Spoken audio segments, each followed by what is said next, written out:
के दिनों की बात है। इस दौरान रामलीला मैदान में विपक्ष के द्वारा एक रैली के आयोजन की खबर उड़ी। सरकार को लगा कि कोई मजाक कर रहा है, कौन हिम्मत करेगा उस रैली में दिखने की। परंतु बारिश में भींगी हुई इस ठंडी रात में लोग इतनी संख्या में आए कि रामलीला मैदान भी छोटा पड़ गया।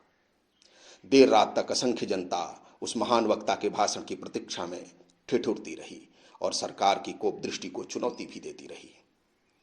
जब वह प्रभावशाली नेता उठे तो उन्होंने लोगों का अभिवादन कुछ यह कहकर किया, बाद मुद्दत के मिले हैं दीवाने। और जनता झूम उठी। थोड़ा रुककर उन्होंने फिर कहा, कहने सुनने को बहुत हैं अफसाने, खुली हवा में सांस तो ले लें, कब तक रहेगी आजादी कौन जाने। जनता आंदोलित हो गई थी और मंत्रमुग्ध होकर उस विलक्षण व्यक्तित्व को सुनती रही जिनका नाम अटल बिहारी वाजपेयी था। आज उसी महामानव की पुण्यतिथि है।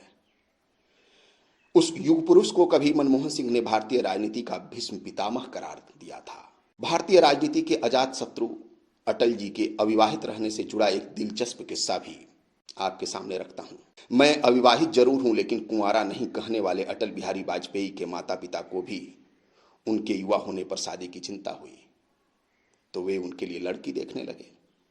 इस बात की भनक लगते ही अटल घर से भाग गए थे।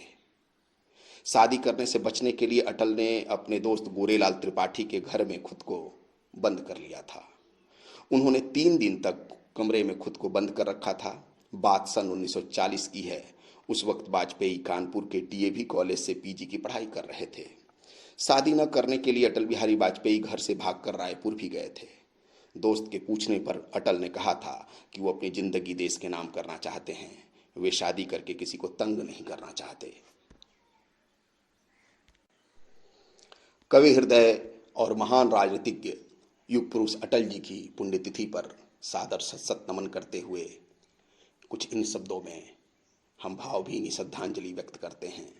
जन जन का नेता कौन हुआ, नवगीत प्रणेता कौन हुआ, हर दिल विजेता कौन हुआ, वाक्पटु प्रचेता कौन हुआ, अजात शत्रु रहे वे राजनीति के, कविवर भी सच की प्रतीति के, देश प्रेम जिनके नस नस में, प्रवक्ता बने भारतीय संस्कृति के, गूंजती रहती दिलो दिमाग में आज भी वो आवाज प्यारी, संवादहीनता जब भी दिखती याद आते हैं अटल बिहारी, याद आते हैं अटल बिहारी, याद आते हैं अटल बिहारी।